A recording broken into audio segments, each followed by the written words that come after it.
Bonjour, alors je m'appelle Laetitia Partenay, je suis née à Daejeon en Corée du Sud.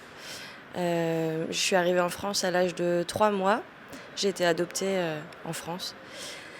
Je m'appelle aussi Jang Moon-hee et Moon-hee c'est mon prénom coréen et c'est aussi le nom que j'ai donné à mon spectacle. Donc Moon-hee c'est un solo rituel de théâtre sensible, solo parce que je suis seule en scène. Après, il y a une bonne équipe derrière qui m'a beaucoup aidée sur ce spectacle. Rituel parce que je le vis comme ça, c'est un peu une façon d'être Moon-hee. Théâtre parce que ça parle.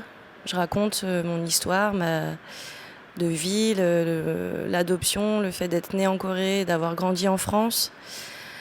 Émouvant parce que c'est beaucoup raconté aussi avec de la danse.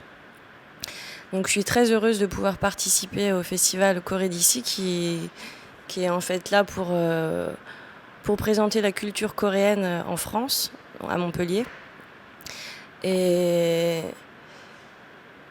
pour moi, ouais, c'est important parce que mon histoire et l'histoire de pas mal de personnes adoptées coréennes à l'étranger, c'est quand même aussi une partie de l'histoire et de la culture coréenne. Je crois qu'on est à peu près 200 000 à être adoptés en France, en Allemagne, en Belgique, aux États-Unis. Voilà, alors en plus cette année, le thème du festival, c'est identité et numérique. Donc on est en plein dedans.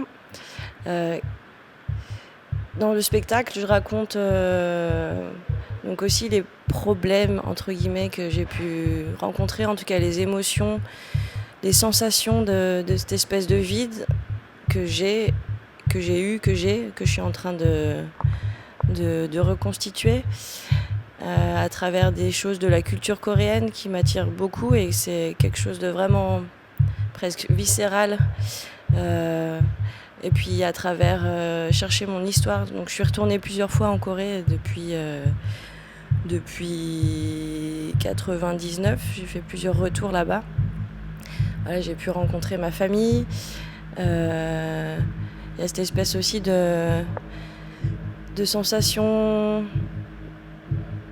Je saurais pas comment vous l'expliquer, mais la musique de la langue, les odeurs, des sons, des images, des choses qui sont quand même en moi, mais que j'ai mis du temps à récupérer parce qu'en fait je suis arrivée vraiment bébé en France, donc j'imagine que le corps et je sais pas quoi s'en souviennent, mais il fallait les faire remonter.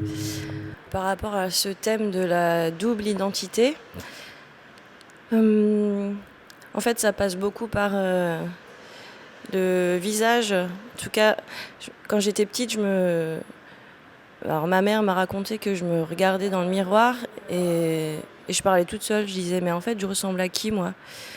Et c'est comme s'il y avait la pochette du CD qui était différente du CD. Et à un moment donné, enfin petit à petit en grandissant, j'ai eu vraiment besoin de m'assimiler à des Asiatiques, puis des Coréens. Je sais que quand je vais là-bas, je passe beaucoup de temps à regarder les gens. Et j'ai besoin en fait de m'identifier à eux.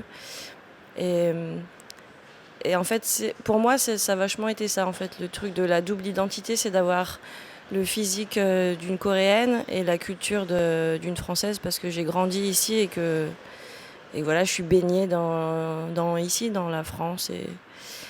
Et c'est ça fait une espèce de vide, un truc où on se sent pas en harmonie avec l'enveloppe corporelle.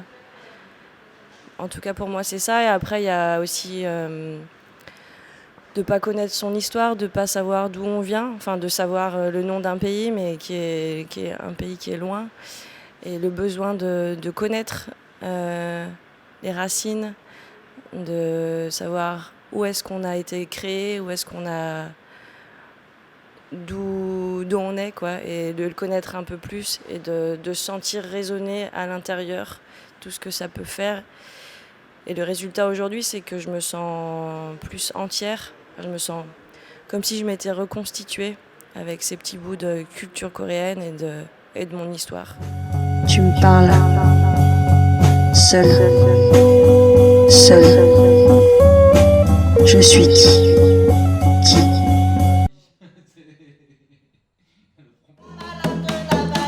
Je me suis toujours dit que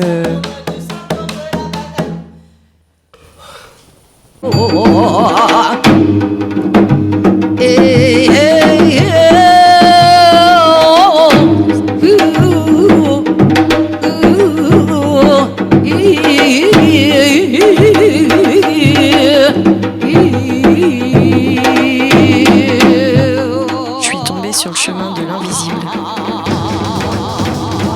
Je ressemble à qui? Je me regardais dans le miroir. Le miroir.